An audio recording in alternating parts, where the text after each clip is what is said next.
some food. I like that. It's pretty great. It's let's turn the Bibles to Hebrews chapter 11. Hebrews chapter 11. Now, do not fret, guys. We've not taken a detour at all. We are still in the book of Judges. But before we get there, of course, I'm reminded of the lesson we had last week. The lesson last week was titled Weak, Worthless, and Wicked.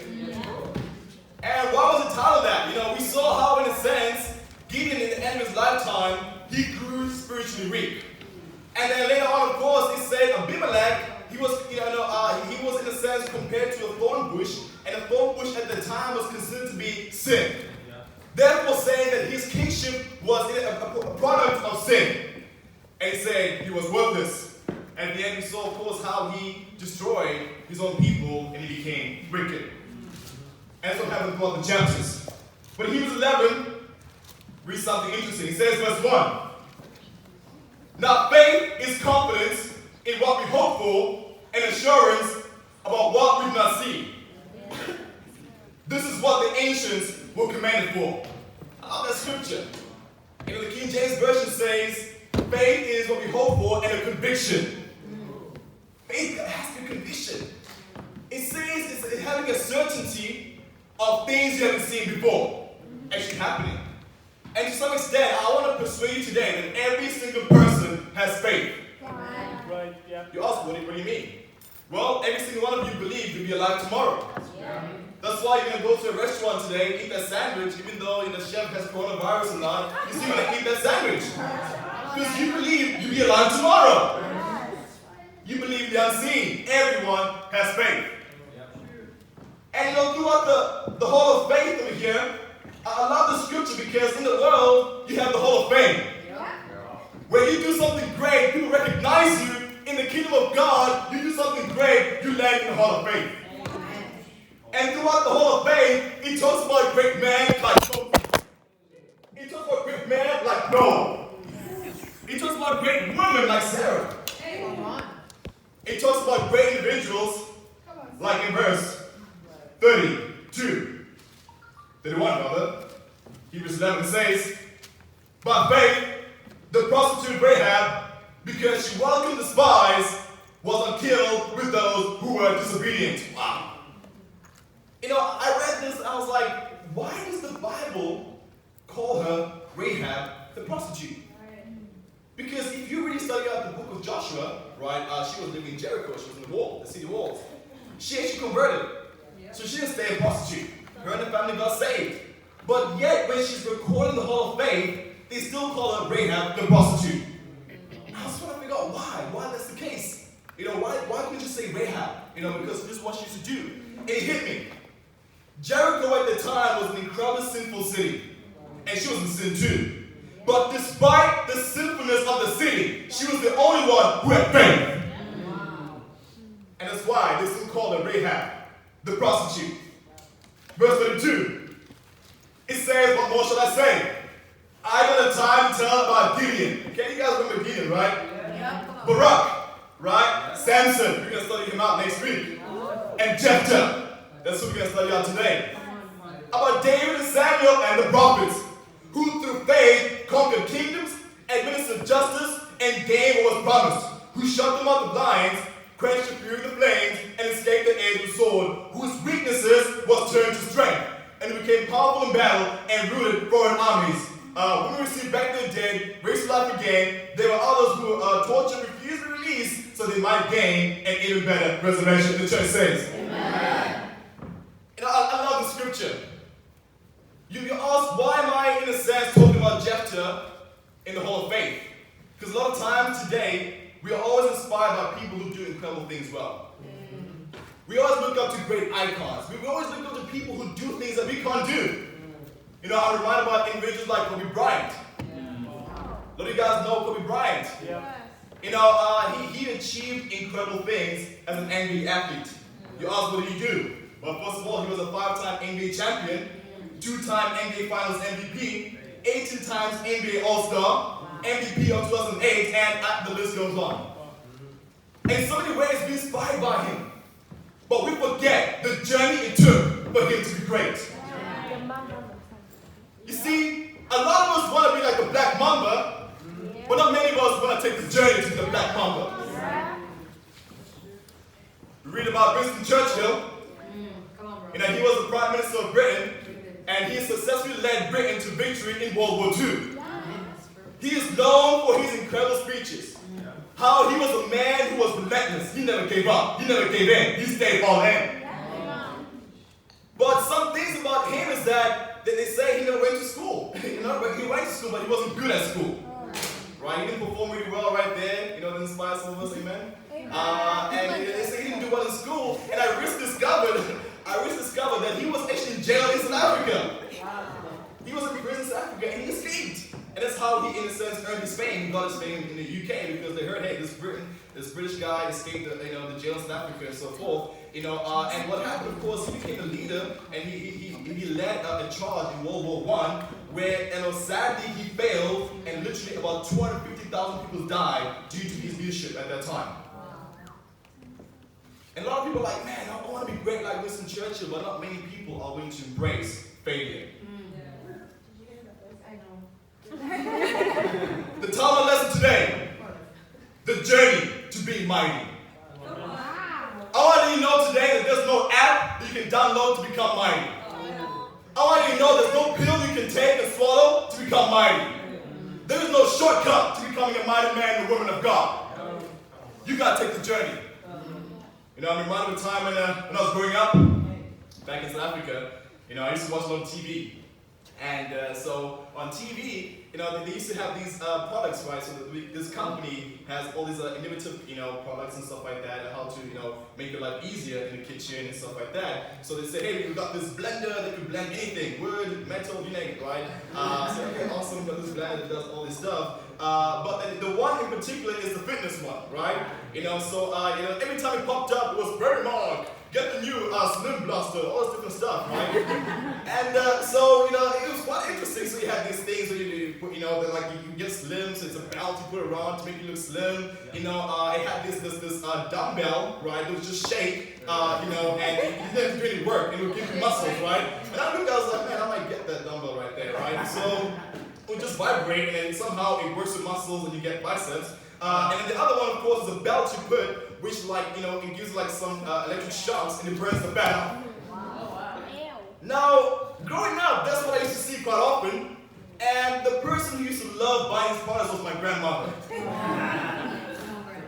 My grandmother was so fully devoted to those products. You know, she would see one, she'd buy it straight away. She's like, hey, we gotta get this pill, we gotta get that belt, we gotta get that dumbbell, we gotta get that machine that stands, vibrates, and works all your muscles right there. You know, and you know, it's crazy. And my grandma, she bought these things, and she'd just sit down with the belt over there, you know, rub it around her waist, you know, and she'd have the dumbbell in her hand, just all the pills, just down on the machine. And I'm like, Grandma, that's not how it works, Grandma. You gotta go to the gym, you gotta eat well, you gotta exercise. You know, many of us want the mighty body, but we don't want to put in the mighty work. There's a journey to being mighty. Let's go to Judges chapter 10. How was a good intro for you guys? Hope that inspires you to study out Jephthah today. The journey to being mighty. For those who are visiting, we've been studying out the book of Judges as a church. And we've studied out all the way from chapters 1 till 9 last week. And today we're going to be studying out chapters 10 to 12. We're going to be studying out a guy named Jephthah. But before that, you know, it starts off with these two guys called Tola and Jerah. Judges 10 verse 1, it says, after the time of Abimelech, right? You remember who Abimelech was, right? Come on. A man of Issachar named Tola, son of Puah, the son of Dodo, rose to save Israel. He lived in Shamir, in the hill country of Ephraim. He led Israel 23 years, and he died and was buried in Shamir. He was followed by Jared of Gilead, who led Israel 22 years. He had 30 sons who rode 30 donkeys. They controlled 30 towns in Gilead, which to this day are called Havoth Jair. When Jair died, he was buried in Tamar. All right, so we'll stop there.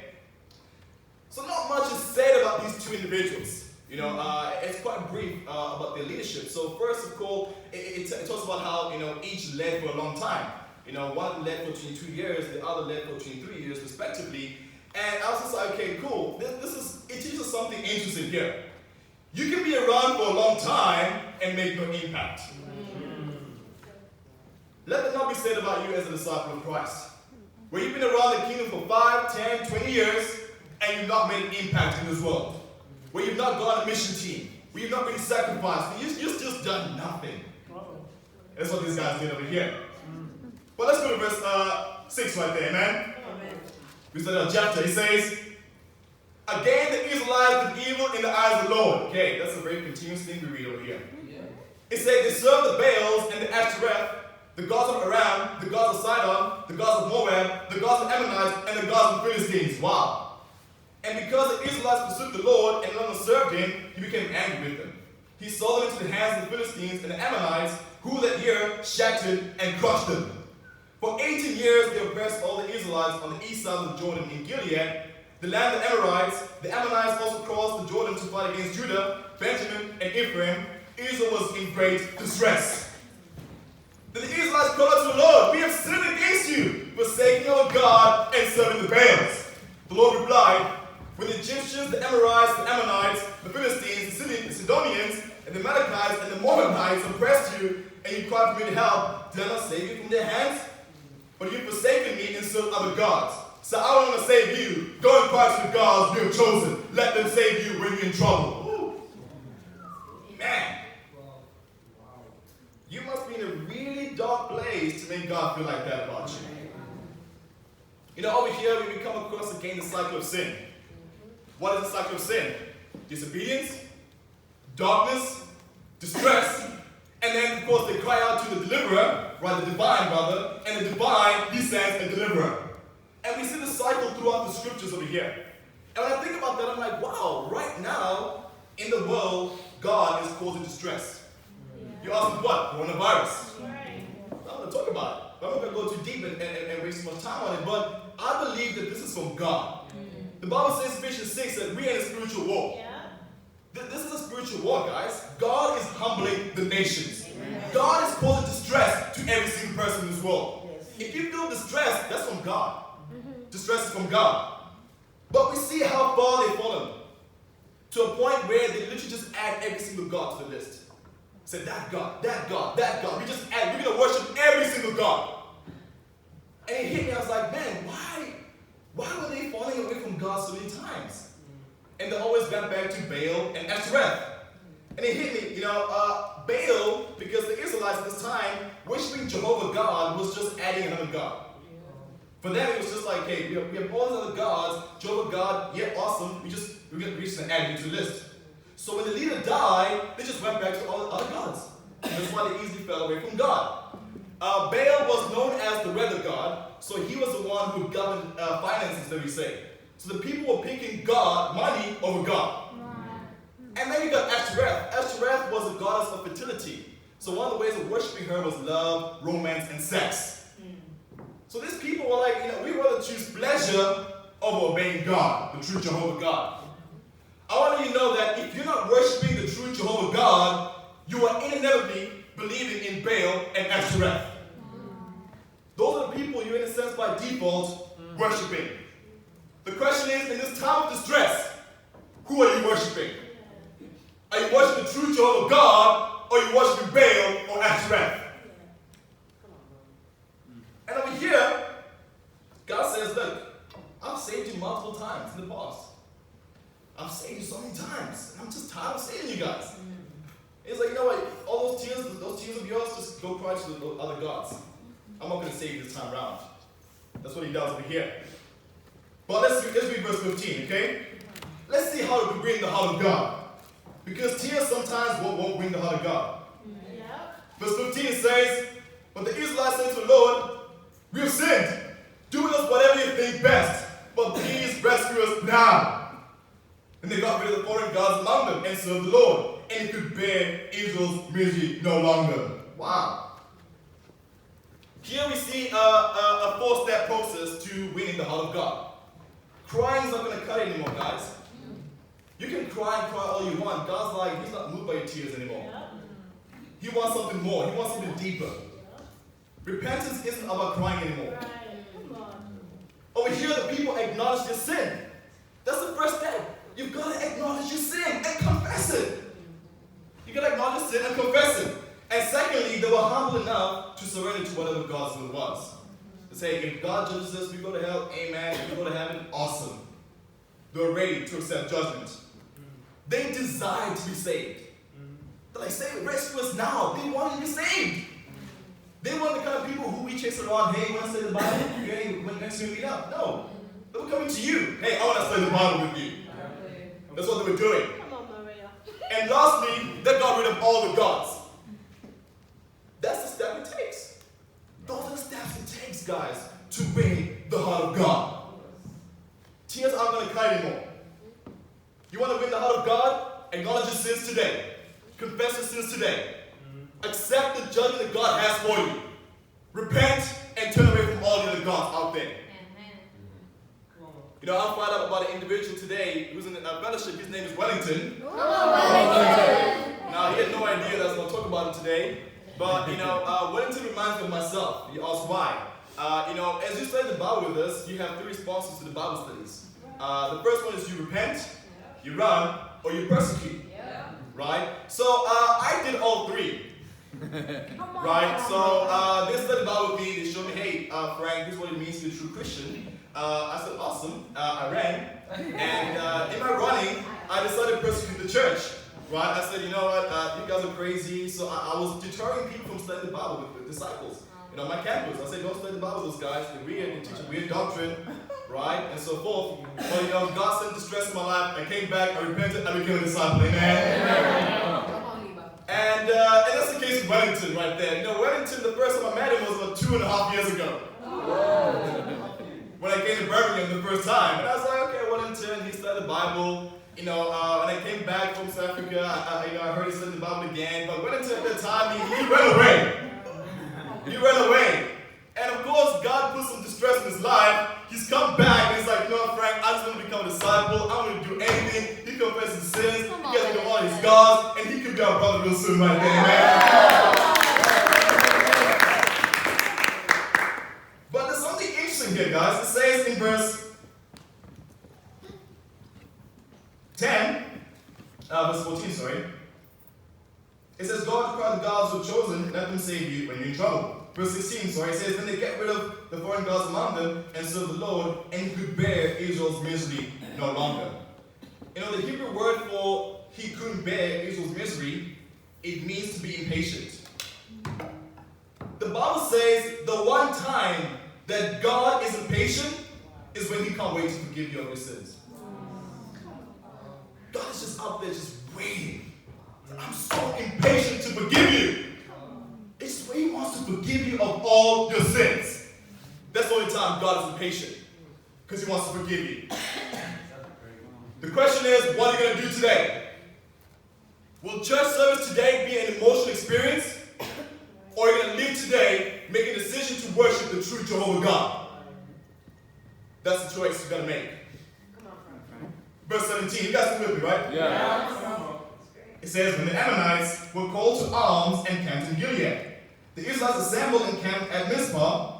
The leaders of the people of Gilead said to each other, whoever will take the lead in attacking the Ammonites will be head over all who live in Gilead. We'll stop right there. So Israel gathers over here, but they're like, hey guys, we got no leader. Here comes the concept that, hey, you can come together, but if you want to do something great, you got to have a leader. Throughout the scriptures, God wants to do something great. He sends a leader. And God has sent a leader to your life, you're listening today, to lead you to Christ.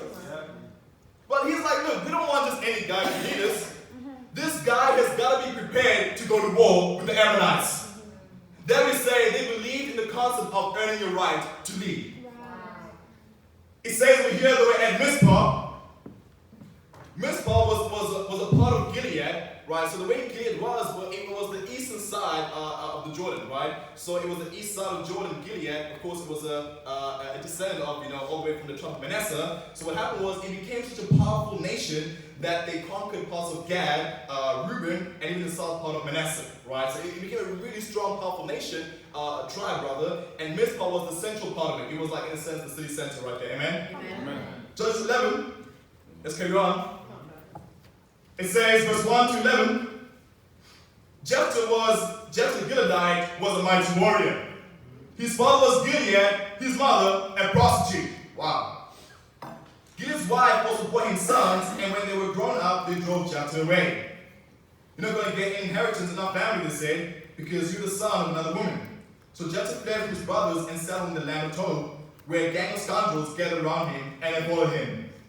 Sometime later, when the Ammonites were fighting against Israel, the elders of Gilead went to get Jephthah from the land of Tob. Come, they said, be our commander, so we can fight the Ammonites.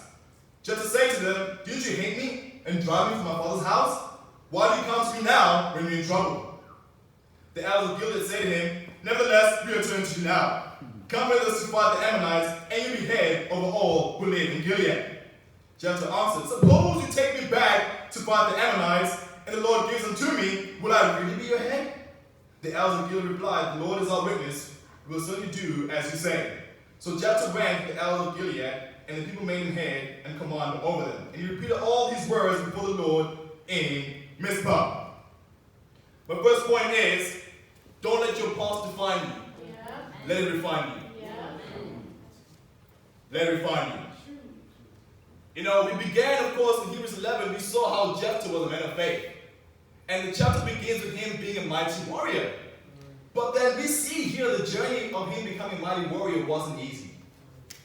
You ask, what was the journey? First of all, his dad left him. He was raised by a single mother. She was a prostitute. And she wasn't a Jew. She was a Canaanite. So she grew up in, a lot of false worship, worshiping gods and so forth. And then his own brothers, in a sense, hey, we don't want you. Not only just his brothers. Verse 7 says, the city of Gilead, they didn't want him to. Nobody wanted him. He was completely rejected by everyone. When I think about that, I'm like, wow, rejection sometimes can be painful. It can be so painful. And over here, of course, he finds a group of scoundrels, and over here, these guys aren't just any regular guys, but I believe they were individuals who, in a sense, face the same, fate as Jephthah over here. Guys who had no dad, guys who were abandoned, guys who were not wanted in society, and so forth. When I think about, being rejected, I remember the time when I was rejected at 5 years old by my father. I grew up in a family where, my dad left at 5 years old. I remember the day vividly, like it was yesterday. Grew up, raised by a single mom.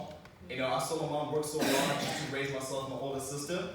And it was quite challenging growing up. We grew up we grew up in a single room with about 5 or 6 of us in a room, not a flat, a room. We were in a flat with about 10, 12 people.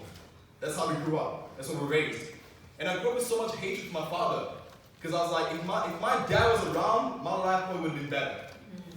And when I studied the Bible with the disciples, they said, hey Frank, you need to forgive your father. You cannot get baptized unless you forgive your dad. And I had to call my father after years of not speaking to him, and I had to tell him, look, Dad, I forgive you for everything you've done. There was no remorse on his side, but it was needed for my heart. I need it for my heart. A lot of us here can probably relate to Jephthah over here. A lot of us have been rejected by our dads. A lot of us have been rejected by dads who are around in our actual home, but they're just not there. They're not being fathers at all.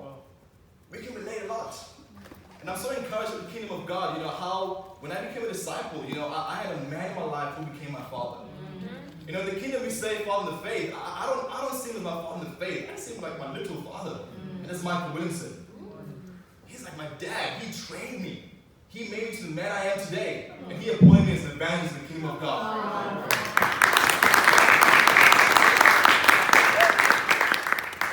And that's the journey. And some of you have a past. Every single one of you has a past.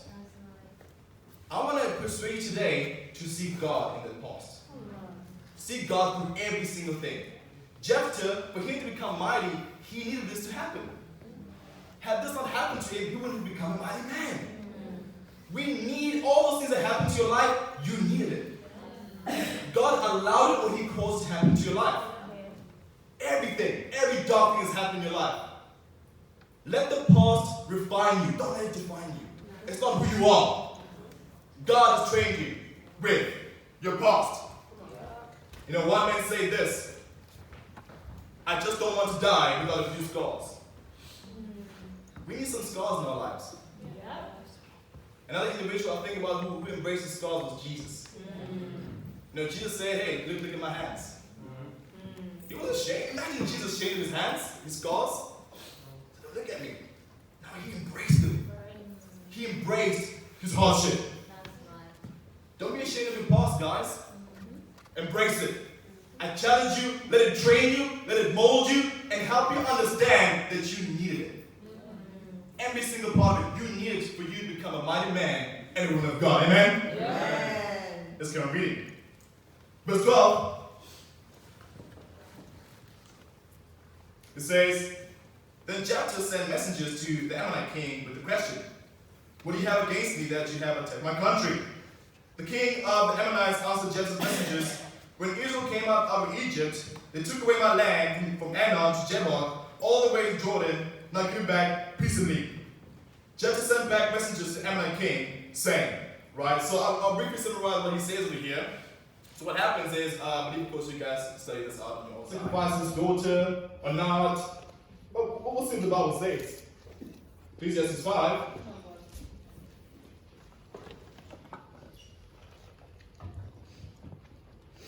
Verse 4. It says, when you make a vow to God, do not delay to fulfill it. He has no pleasure in fools fulfill your vow. It is better not to make a vow than to make one and not fulfill it. Verse 6, do not let your mouth lead you into sin, amen.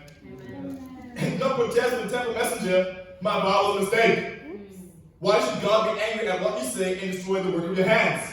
Much dreaming and many words are meaningless, therefore fear God, and the church says. Amen. That was a whole different perspective of making vows, amen? Amen. Let's go back to Judges chapter 11.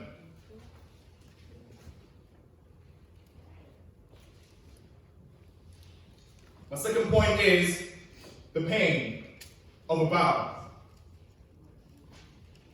It says, verse 32, then Jephthah went over to fight the Ammonites, and the Lord gave them into his hands.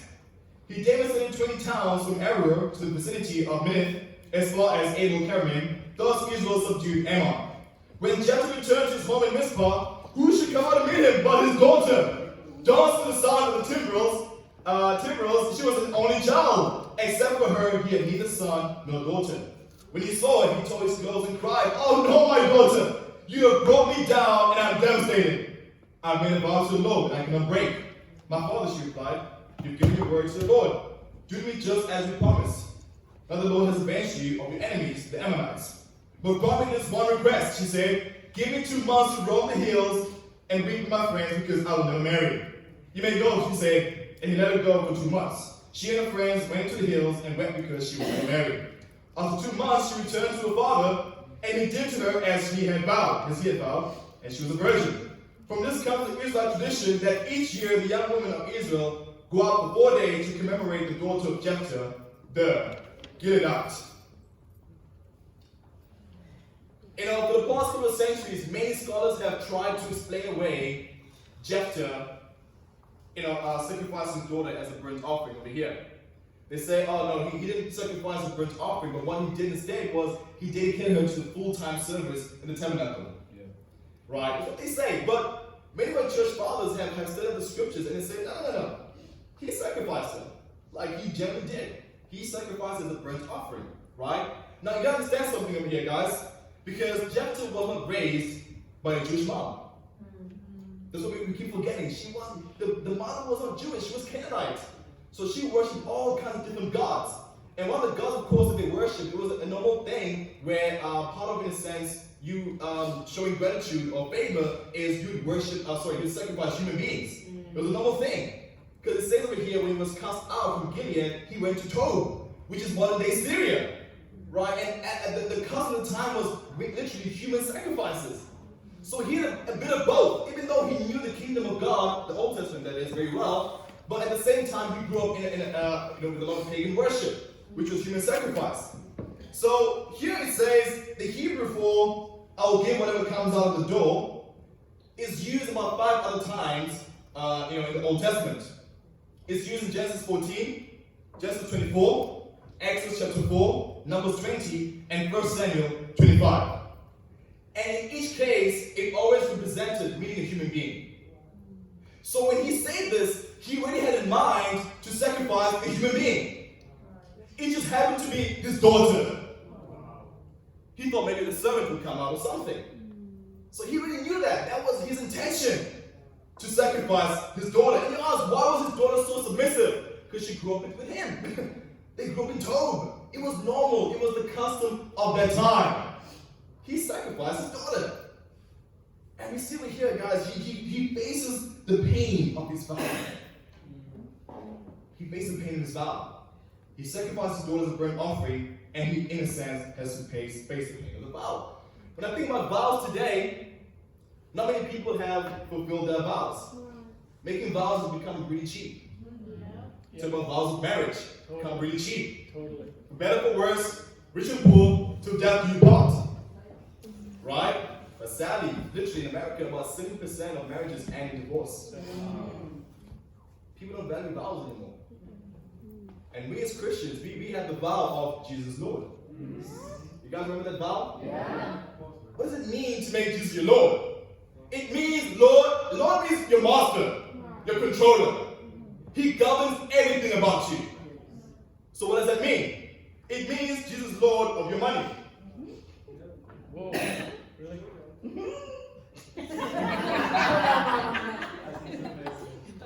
It means Jesus is Lord over your money. So all that money you have, it belongs to God. And He will tell you what to do with that money. Amen? Amen. In a sense, this means as a church, we cannot afford missing our giving, guys. If you've made that vow, Jesus is Lord, you made it Lord of your money, your finances. So we've got to make sure that we're consistent in our giving, guys. We cannot miss. We cannot make a vow to God and delay in fulfilling it. Amen? Amen. It means Jesus is Lord of your dating life. Yeah. We just found out about that one. This means you don't go outside the kingdom of God looking for your wife. You stay within the kingdom of God looking for your wife. And if it's God's will for you to stay single for a while, it's God's will for you to stay single for a while. Amen? It's God's will right there. This means Jesus picks the one for you. He picks. You mean picky? God's like, no. You a white guy, you a black woman. Amen. You're a black guy, you're a white woman. Whoa. Jesus is the one who picks the wife. Amen? That's what it means it is Lord of your dating relationship. It means Jesus is Lord of your schedule. So this means that your free time is spent making disciples. It's not spent on yourself anymore. It's not spent on Netflix. It's not spent on all this video. It's not. Jesus is Lord of your schedule. How many of us are fulfilling that vow of making disciples? Where we're willing to bend our backs, where we're willing to have sleepless nights to make someone into a disciple. If we want to reach our goal as a church, we got to make Jesus Lord of our schedule. We've got to be willing to change everything possible for us to make disciples of all nations. Amen? Amen. Making a vow is painful, guys. It is painful. But I encourage you and I implore you as a church, as a disciple, fulfill your vows. Fulfill your vows. Even if it's painful, don't worry about it. Fulfill your vows. Amen? Amen. Judges 12, reading for Joseph. Judges 12. The last and final point is progressive pain. Here we go. The Ephraimite forces were called out, and they crossed over to Zaphon. They say to Jephthah, "Why do you go to fight the Ammonites without calling us to go with you? We're going to burn down your house over your head." These are the same Ephraimites who bothered Gideon. I don't know if you guys remember that one. Jephthah answered, "I know people were engaged in a great struggle with the Ammonites, and although I called, you didn't save me out of their hands. When I saw you would help, I took my life in my hands and I crossed over to fight the Ammonites. And the Lord gave me the victory over them. Now why have you come out today to fight me?" Jephthah then called together the men of Gilead and fought against Ephraim. The Gileadites struck them down because the Ephraimites had said, "You Gileadites are renegades from Ephraim and Manasseh." The Gileadites captured the fords of the Jordan leading to Ephraim, and whenever surviving Ephraim said, "Let me cross over," the men of Gilead asked him, "Are you an Ephraimite?" If he replied no, they said, "All right, say Shibboleth." If he said Sibboleth, because he cannot pronounce the word correctly, they seized him and killed him at the falls of Jordan. 42,000 Ephraimites were killed at that time. You better watch your words, guys. Your words can get you killed. You know, over here, the Ephraimites get in some trouble. When you look at all this, like, man, in the midst of so much pain of his dad abandoning him, you know, his mom being a prostitute, his people abandoning him, giving the vow of his daughter, and you got these guys, these Ephraimites, who are also in a sense his fellow tribe mates, they want to pick a fight. His pain just keeps progressing and progressing. And over here, there's a little test over here. It says the word Shibboleth and Sibboleth. Now, Shibboleth, the word Shibboleth means an ear of grain, okay, or streams of water. And the word Sibboleth means a burden. Right? And how would it be a burden if you cannot pronounce Shibboleth? Amen? When I look at this, I remember of a time when back in the United States, in World War II, the US soldiers used to test some of the Japanese bilinguals. And one of the ways they would test them was they would ask a Japanese person to say the word Lola Polosa. And the Japanese had a tendency of, the L's, they pronounce it as an R. So if they say, hey, say Lola Polosa, and the Japanese would say it in a certain way, like, there you go, not legitimate. And at the same time with the Nazis, they did the same thing with the Jews. They used the word kukuruza, which means chicken. So if they failed to pronounce it in a certain way, they'll get killed. And some of us here, we attempt the Birmingham accent. And you can tell whether someone's from Dudley or from Dudley. You can tell, no, this girl ain't from Dudley. No, this is not how you say it. It's Dudley. And so forth. You ask, hey, what is a shibboleth? The word shibboleth simply means an ear of grain, like I said. And the Ephraimites, they never had SH in their vocabulary. They tested really well. Like they knew, you guys can't say SH, so that's why we say shibboleth. Right? So whenever they said shit, they struggled. They literally struggled to say shibboleth. So then we say their speech gave them away. And the term shibboleth later on, therefore, came into the English language as something that determines which side you are on. Literally. And I'm like, wow. And I'm prompted to ask the question today. Which side are you on? Are you on God's side or are you on Satan's side? Because today, guys, there's only two sides, only two religions. God's religion and Satan's religion. There's only light and darkness. There's no middle area. I reminded a guy who said, the story of the harvest right there. There was a group of people that were together, and Satan comes along, he takes his people, a large number of people. Jesus comes along, he takes a small number of people, and there's one individual who's on the fence, just sitting there. Satan comes back, he's like, hey, you gotta come with me. He's like, no, I didn't pick any sides. I'm on the fence. Satan's like, yeah, I own the fence.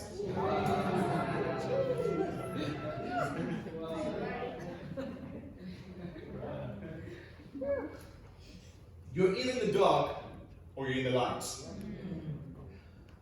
And over here, the Ephraimites were killed simply because they couldn't pronounce the words correctly. They didn't have the right speech. And whose side you pick determines whether you live or you die. The question is, whose side are you going to pick today? Whose side are you going to pick today? If you have no idea which side you're going to pick, I challenge you to study the Bible. Study the Bible and learn which side you're on. It's so crucial for your life to know which side you're on. Whether you're going to be an Ephraimite and get killed, or you're going to be Gilead and get the victory. For us to be mighty in Birmingham, we got to understand that the journey being mighty is full of pain. It's full of pain. The journey being mighty is not filled with popularity, comfort, or even peace. But rather, full of pain, tears, progressive pain, war, and decisions. I leave you with one question. What are you going to choose today? God's side or Satan's side? And to God be all the glory.